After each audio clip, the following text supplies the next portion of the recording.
Portal de Convênios. Todas as notícias sobre convênios e outros acordos na administração pública. Olá, este é o podcast do Portal de Convênios, um resumo semanal das principais notícias do âmbito da administração pública para você se manter informado em poucos minutos. Presidente do FNDE nega influência de pastores e irregularidades em licitações. O presidente do Fundo Nacional de Desenvolvimento da Educação, FNDE, Marcelo Lopes, negou acusações de irregularidades em licitações, além da influência de pastores evangélicos na distribuição de recursos do órgão durante a audiência pública da Comissão de Educação da Câmara dos Deputados em 25 de maio. Ele foi convidado para explicar as denúncias publicadas na imprensa sobre superfaturamento na compra dos chamados kit robótica que teriam sido destinados a escolas sem infraestrutura e para a aquisição de ônibus escolares. Sobre os equipamentos de robótica, o presidente do FNDE informou que estados e municípios são os responsáveis pela licitação e contratação dos itens, e o órgão realiza o pagamento. Sobre os ônibus escolares, Marcelo Lopes também rechaçou as acusações de sobrepreço. A metodologia de cálculo publicada na licitação usou critérios de precificação com base em estudos econômicos da situação nacional, resultando na apresentação de valores mínimos, médios e máximos aceitáveis. No dia 2 de fevereiro, recebemos a auditoria da CGU preliminar sobre o edital. No dia 7, nós suspendemos preventivamente o edital publicado, apesar de não haver uma recomendação expressa da CGU nesse sentido. Suspendi preventivamente para estudar melhor a auditoria e ter um tempo hábil para pudéssemos fazer as devidas análises. O presidente do FNDE também foi cobrado sobre as denúncias de que os pastores Gilmar Santos e Arilton Moura, que participaram de reuniões com prefeitos no Ministério da Educação, tinham ingerência na distribuição de verbas e pediam propina para liberar recursos. Um dos autores do requerimento para a audiência, o deputado Rogério Correia, do PT de Minas Gerais, sugeriu a instalação de uma comissão parlamentar de inquérito, uma CPI, para apurar as acusações. Marcelo Lopes ressaltou que nunca recebeu influência dos pastores e que eles nunca tiveram despesas pagas pelo FNDE, acrescentando que, logo que as denúncias chegaram a ele, foram repassadas aos superiores. No mês de agosto do ano passado, ouvi da minha equipe, de algumas pessoas, algumas conversas tortas sobre a relação com os pastores. Imediatamente ao ouvir, procurei o secretário executivo de então, o atual ministro Vitor Godoy. Relatei, não tinha provas, não tinha, mas para minha segurança e por bom caminhar da minha gestão, fui a quem era de direito, fui ao secretário executivo e depois fui ao ministro Milton apresentar os meus relatos, aquilo que eu tinha ouvido. Deputados de oposição não ficaram satisfeitos com as explicações dadas pelo presidente do FNDE e quiseram mais esclarecimentos sobre as denúncias. O deputado Marcelo Calero, do PSD do Rio de Janeiro, enfatizou que os efeitos de uma má política na educação só são sentidos anos depois. O deputado Alessandro Molon, do PSB do Rio de Janeiro, lembrou as promessas do atual governo de moralização da administração pública. Desvia-se o dinheiro pela merenda, desvia-se o dinheiro pelo kit robótica, desvia-se o dinheiro pelos pastores, desvia-se o dinheiro na compra de ônibus e o dinheiro não chega para terminar a obra de escola, com as escolas caindo aos pedaços pelo país. Parlamentares governistas defenderam a atuação do presidente do FNDE e as ações rápidas para investigar as denúncias. O deputado Domingos Sávio, do PL de Minas Gerais, se referiu às acusações a respeito do sobrepreço na compra de ônibus. Se você não tivesse tido a atenção de suspender o pregão, se o Tribunal de Contas não tivesse recomendado e o FNDE prontamente atendido todas as recomendações, poderia ter acontecido como no passado. Poderia ter feito, sim, um pregão que não tivesse atendido todos os critérios, os cuidados e comprado superfaturado. Apesar de Marcelo Lopes ter repetido que trabalha seguindo critérios técnicos, parlamentares como o deputado Tiago Mitrô, do Novo de Minas Gerais, apontaram que ele foi indicado para a presidência do FNDE pelo ministro-chefe da Casa Civil, Ciro Nogueira, e falaram em benefícios na distribuição de recursos a aliados do governo.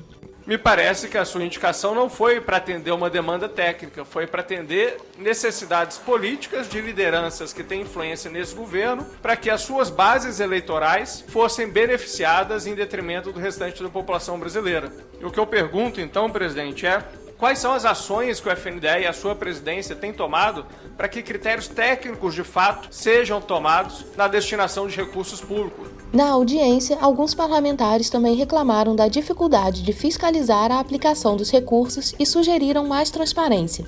O presidente do FNDE, Marcelo Lopes, prometeu enviar informações à Comissão de Educação da Câmara sobre como acompanhar o uso do dinheiro público. FNDE prorroga prazo para renovação de contratos do FIES. Estudantes com contratos do Fundo de Financiamento Estudantil, o FIES, firmados até o final de 2017, têm novo prazo para realizar o aditamento de seus financiamentos no primeiro semestre de 2022. O governo federal, por meio do Fundo Nacional de Desenvolvimento da Educação, o FNDE, prorrogou o período de renovação para 30 de junho. O mesmo prazo vale para pedidos de transferência integral de curso ou de instituição de ensino e para solicitação de dilatação do prazo de utilização do financiamento. A portaria que estabeleceu a nova data foi publicada na sexta-feira, 27 de maio, no Diário Oficial da União. O período foi estendido para garantir que todos os estudantes possam realizar seus aditamentos. Os contratos do FIES devem ser renovados a cada semestre.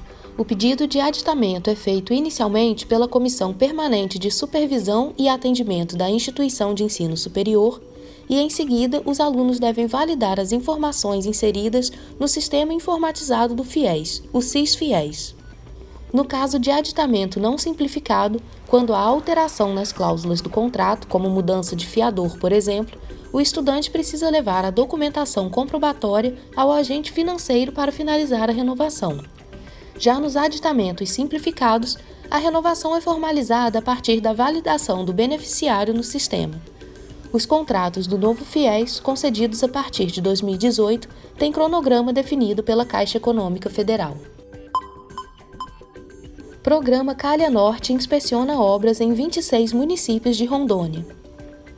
A comitiva do Programa Calha Norte, o PCN, do Ministério da Defesa, inspecionou 57 obras de infraestrutura e 16 convênios de bens que resultaram na aquisição de veículos, equipamentos e implementos agrícolas entregues a 26 municípios de Rondônia.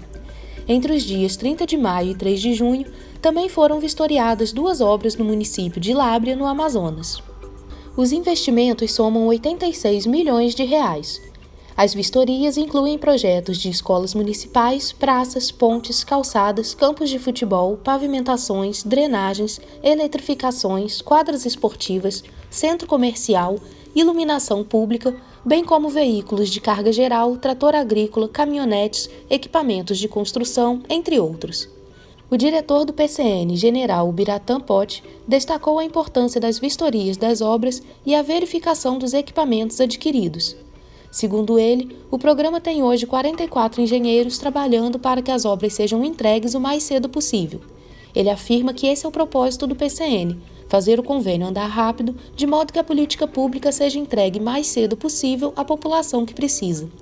O PCN tem a missão de contribuir para a manutenção da soberania nacional, a integridade territorial e a promoção do desenvolvimento ordenado e sustentável em sua área de atuação, atualmente com 619 municípios em 10 estados, priorizando a execução de obras de infraestrutura em municípios pequenos, distantes dos centros urbanos, contribuindo assim com o desenvolvimento da Amazônia Legal. O presidente da Associação Rondoniense de Municípios, Célio Lang, ressaltou que o Estado está com a infraestrutura em desenvolvimento. Segundo ele, o PCN tem atendido muito com infraestrutura, pavimentação, construções, escolas, hospitais, postos de saúde e também equipamentos agrícolas. Ele afirmou que Rondônia é um estado forte na agricultura familiar e também no agronegócio, e o Ministério tem equipado as prefeituras. Disse ainda que com certeza o programa é uma força muito grande para a região norte. Nas vistorias de inspeção, equipes técnicas do Ministério da Defesa conferem se os empreendimentos estão em conformidade com os projetos. Engenheiros técnicos e supervisores do PCN vistoriam todas as obras presencialmente. Nos últimos 5 anos, o programa celebrou 708 convênios com o Estado de Rondônia em um investimento em políticas públicas de cerca de 590 milhões de reais. Reajuste nos planos de saúde impacta 8 milhões de beneficiários. A Agência Nacional de Saúde Suplementar, a ANS, aprovou um reajuste de 15,5% nos planos de saúde individuais e familiares no dia 26 de maio. Conforme levantamento da ANS, este é o maior aumento desde o início da série histórica em 2000. Antes, o maior índice registrado havia sido de 13,57% em 2016. A Associação Brasileira de Planos de Saúde, a Abrange, considera que os aumentos ocorreram por conta da retomada dos atendimentos adiados no ano anterior durante a pandemia e a segunda onda da Covid-19, que foi muito maior do que a primeira, que pesaram no custo das despesas médico-hospitalares em 2021. O reajuste será aplicado aos planos médico-hospitalares com aniversário no período de maio de 2022 a abril de 2023, contratados a partir de janeiro de 1999 ou que foram adaptados à nova legislação. De acordo com a ANS, em média 8 milhões de beneficiários serão impactados com esse novo reajuste. Na avaliação do economista Alessandro Azon, este é considerado um momento muito crítico para se fazer um reajuste deste porte. Nós já estamos com o processo inflacionário realmente corrói a renda do trabalhador brasileiro. Já estamos sentindo aumento dos combustíveis, a questão dos aumentos dos preços dos alimentos, a energia ainda continua cara e tudo isso vai corroendo o poder de compra das famílias. E com isso faz com que cada vez mais as pessoas, qualquer despesa qualquer reajuste que venha a surgir no meio desse caminho, ela se torne mais um estrangulador, do seu orçamento, e 15,50% realmente é um índice muito alto, levando em consideração que não houve um reajuste salarial da mesma forma. Segundo o economista, o impacto pode ser grande para as famílias, que teriam como alternativa cancelar os planos de saúde para estabilizar o orçamento familiar. O reajuste anual é calculado com base nas variações das despesas com atendimento aos beneficiários, intensidade de utilização dos planos pelos clientes e inflação medida pelo Índice de Preços ao Consumidor Amplo, o IPCA.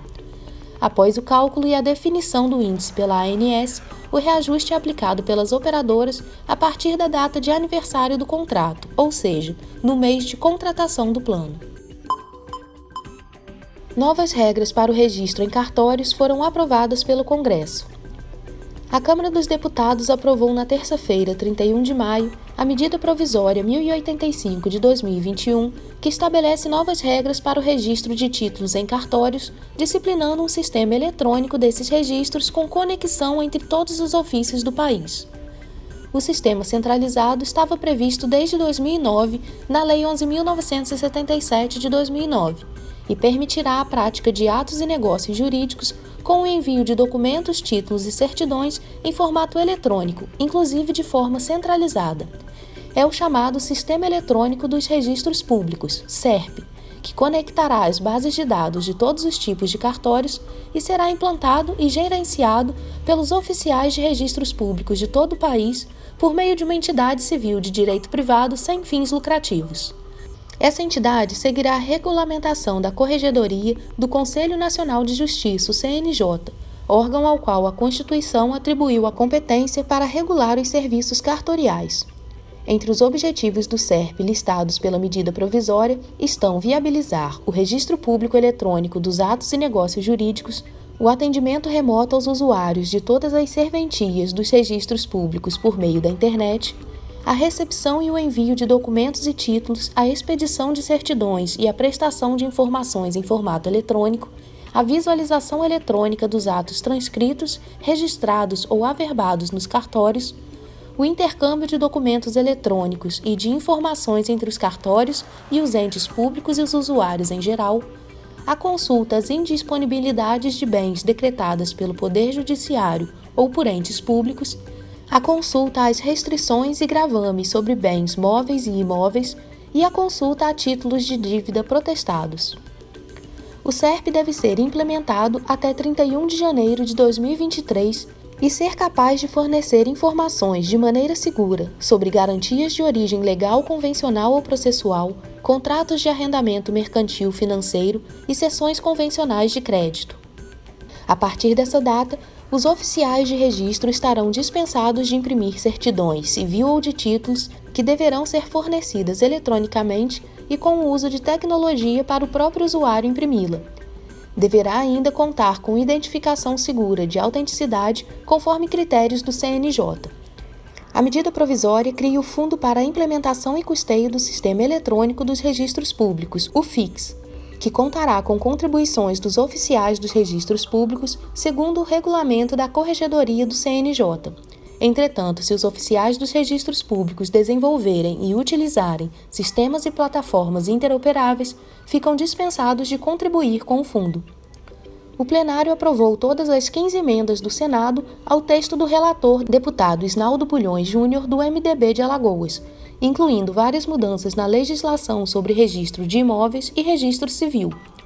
A aprovação foi por ampla maioria e os deputados consideraram a proposta um avanço e uma maneira de diminuir a burocracia e facilitar o acesso a informações. Foi o que disse Isnaldo Bulhões. Será uma grande evolução no que diz respeito aos serviços de registros públicos, diminuir a burocracia cartorária para democratizar o acesso através da unificação e, acima de tudo, da unificação das informações na evolução diante do que temos no sistema de informação disponível hoje em todo o mundo. Foram mantidas pela Câmara, por exemplo, alterações do Senado na legislação sobre incorporação imobiliária, uso capião, promessa de compra e venda e registro de contratos de aluguéis. Também foi acrescentada na lista de gratuidades o registro de transferência de direito real ao beneficiário de projetos de assentamentos rurais promovidos pelo INCRA. O Senado também equiparou atividades dos tabeliães a de leiloeiros. A MP prevê ainda regras para recepção, armazenamento e envio de documentos, títulos e certidões de maneira eletrônica pelos cartórios. Exige, por exemplo, proteção aos dados, mas permite o compartilhamento das informações entre os cartórios e o acesso a órgãos como Receita Federal, Sistema Integrado de Recuperação de Ativos e instituições financeiras. A MP será enviada à sanção presidencial.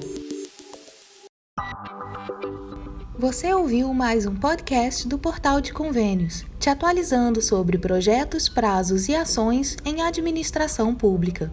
Continue se informando em nosso site portalconvenios.com. Até a próxima!